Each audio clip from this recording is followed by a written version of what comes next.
आता दुपारचे बघा 1 वाजलेले आहेत आणि आता ना व्हिडिओला सुरुवात करते. हाय नमस्ते, मी शोभा तुम्हा सगळ्यांचं अगदी मनापासून स्वागत करते माझ्या एका छोट्याशा ब्लॉगमध्ये. कशा आहात सगळेजण? श्री स्वामी समर्थ. शुभ दुपार सगळ्यांना. आता दुपारचे ना 1 वाजलेले आहेत. आता सकाळी बघा सगळी कामं वगैरे आवरले तर काही व्हिडिओ शूट केला नव्हता आणि आत्ता मला व्हिडिओ शूट करायला घेतलाय आणि आज ना गुरुवार असल्यामुळं सकाळीच ना पोरांच्या डब्यासाठी चपाती, भाजी वगैरे बनवली होती. सगळी कामं, देवपूजा, कपडे, भांडे वगैरे सगळं आवरून घेतलं आणि आता आज माझा गुरुवार असल्यामुळं बघा, आता ना मस्त साबुदाण्याची खिचडी बनवायला घेतली. आता हे जे बटाटा आहे बघा, आता मस्त बघा अजिबात खाली चिटकलं नाही ना थोडंसुद्धा. तर असं बघा अगोदर तेल टाकलं आणि स्वच्छ बटाटा धुवून टाकलं. थोडंसं मीठ टाकलं ना अजिबात बटाटा खाली चिटकत नाही. तर मी थोडंसं मीठ टाकलं, मिरची टाकली. त्याच्यानंतर आपलं मस्त शाबू भिजलेलं ना त्याच्यामध्ये टाकला, थोडंसं शेंगदाण्याचं कूट. तर खूप छान होतं आणि अगदी बघा एक 4 ते 5 मिनिटं ना मस्त शाबू परतून घ्यायचा एकदम मंद गॅसवरती. जास्त फुल गॅस केला की अजिबात म्हणजे की व्यवस्थित भाजत नाही आणि खाली चिटकतो. त्याच्यामुळं ना मी आज एकदम मंद गॅस केलेला, तर खूप छान आपला शाबू झालेला आहे बघा. एकदम साध्या सिंपल पद्धतीत. आता माऊलीला पण शाबू सकाळी न्यायचा होता बरं का डब्याला, पण आता मला काही झालंच नाही लवकर. शाबू भिजत घातला नव्हता मी लवकर आणि माऊलीला मग आपलं साधं भाजी चपाती दिली आणि ज्वारी घ्यायची होती ना, तर दारावरती असं ज्वारी विकायला आले होते बघा. तर माऊलीचे पप्पा, आत्या, बापू सगळे घरी आले होते, पण ज्वारीच आवडली नाही. तर वरती बघा थोडीशी चांगली होती आणि खाली ना मिक्स ज्वारी होती, मग काय आवडली नाही. मग परत ते ज्वारी रद्द केली. तर माऊलीचे पप्पा घरी आले, तर त्यांचं काही नाही काही काम चालूच असतंय. संध्याकाळचे ना 7 वाजलेत बघा आणि सगळ्यात अगोदर म्हणलं तर इकडं माझं दिवाबत्ती वगैरे झाली. आज गुरुवार आहे, स्वामींच्या आवडीचा वार. तर दिवाबत्ती अगोदर केली. तर इकडं ना असा दिवस मावळा लागले. तर आज माऊलीचे पप्पा बघा लवकर आलेत ना, तर 1-2 दळणं आले होते, त्यांनी दळून घेतली. आणि आज ना माझ्या पद्धतीत तुम्ही बेसन कधी बनवलंय का? तर माझी नक्कीच पद्धत बघा. तर आज तुमच्याबरोबर मी शेअर करणार आहे. एकदम साधं सिंपल अशा गावाकडच्या पद्धतीत मस्त पिठलं आणि ज्वारीच्या भाकरी बनवणार आहे. तर इकडे ना आपलं बापूंनी भेळ आणलेली बघा, आपल्या अक्षयसाठी, माऊलीसाठी. तर माऊलीच्या पप्पांचं पण चाललंय मस्त टेस्ट करायचं. इकडं सगळ्यांचं मस्त भेळ खायचं चालू आहे, मस्त ताजी ताजी ना. आत्ता बापूंनी भेळ आणलेली. हाय. आणि माऊलीच्या पप्पांचं पण टेस्ट करायचं चालू आहे. तर चला मी दाखवते तुम्हाला मस्त पिठलं बनवण्यासाठी मी काय काय घेतलंय आणि ज्वारीच्या भाकरी. हा मग ताजीच म्हणायचं असते, मस्त ताजीच म्हणायचं असते की मग. मस्त 5-7 हिरव्या मिरच्या, लसूण आणि कोथिंबीर आणि माझ्याकडे ना पोह्याची पानं होती 2-3, तर मी बारीक चिरून घेतलेले आहेत. आणि इकडं आपलं कढीपत्ता आणि असं बघा ओवळ आपलं अर्धे शेंगदाणे करून त्याची साल काढून घेतलेली आणि एक मोठा कांदा चिरून घेतलेला आहे. आपलं बेसन आणि हे तर आपलं जिरी मोहरी, हे तर रोजचेच मसाल्यातले. आपलं चवीपुरतं मीठ. आता हे मिरची आणि लसूण आणि 1 चमचा ना असं जिरं, ओवा. ह्याच्यामध्ये ना मी आता हे उकडीत कुटून आणणार आहे, हे उकडीतच कुटणार आहे.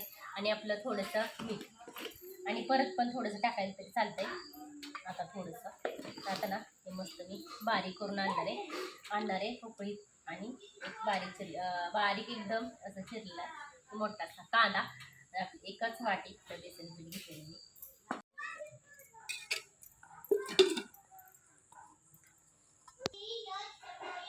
अगोदर ना 1 चमचा जिरी आणि थोडंसं आपलं 1 चमचा मोहरी छान तडतडली की लगेच बघा आपलं मस्त कढीपत्ता टाकूया. त्याच्यानंतर मस्त कांदा.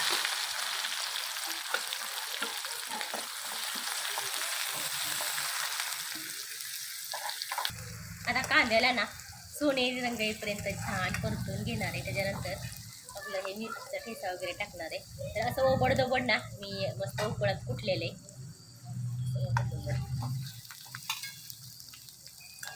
त्याला मस्त छान कलर आलाय. त्याच्यामध्ये ना मस्त ठेचा टाकणार आहे, छान ठेचा टाकणार आहे. आता आपलं हे पोह्याचं पण पाणी ना बारीक करायचे पण टाकले.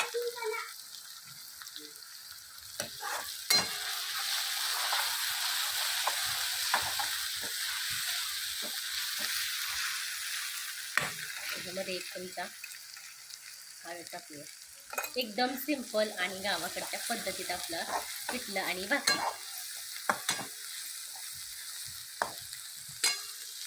मी व्हिडिओला टाकले आणि इकडं ना मी थोडंसं कोमट करायला पाणी ठेवलेलं बघा. आता ते कोमट पाणी टाकलं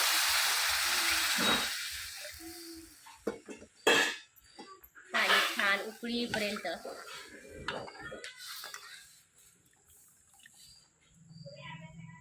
तसं चवीपुरतं मीठ टाकून आता मस्त ना आपलं असंच कोरडं बेसन ना मी थोडं थोडंसं करून वैरणार आहे. मस्त असं वैरून घेणार आहे.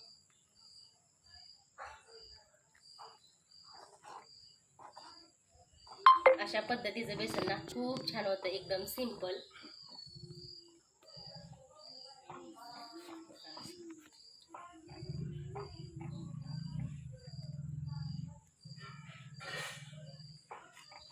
आणि आपल्याला जर पातळ वगैरे असेल पाहिजे असेल तर कमी वापरायचं. आता ह्याच्यामधलं ना थोडंसं शिल्लक ठेवलं तरी पण चालतंय आणि सगळंच टाकलं ना तरी पण चालतंय, प्रत्येकांच्या आवडीनुसार. आता मला ना आमच्यात ना पातळच जास्त लागतं तर मी थोडंसं ठेवलेलं आहे. वाटलंच कमी तर परत टाकता येते.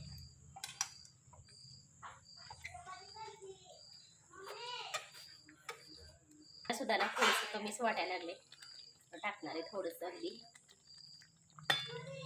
तसं म्हणलं तर आपल्या एक वाटीचा अंदाज ना एकदम बरोबर आहे. मी पण सगळंच टाकले.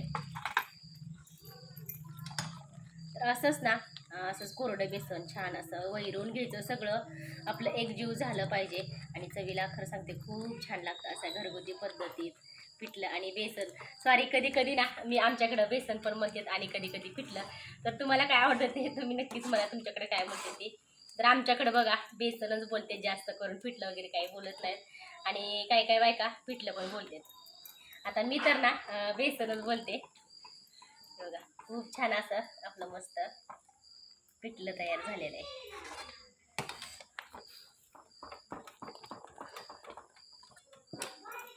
खूप छान आता बेसन शिजतंय. तर आता शेंगदाणे आणि कोथिंबीर हे ना आता एकत्रच टाकून घेऊया आणि वरून ना अशी बारीक चिरलेली कोथिंबीर.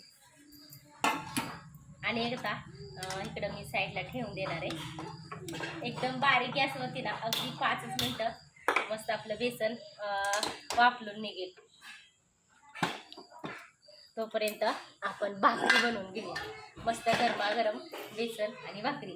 तर काही काही जण बघा झुणका भाकरी सुद्धा बोलते. तर मी ना बेसन आणि पिठलं असं बोलते. आमच्याकडे असं म्हणते. आपलं मस्त शिजते ना पिठलं तोपर्यंत मी भाकरी बनवणार इकडं.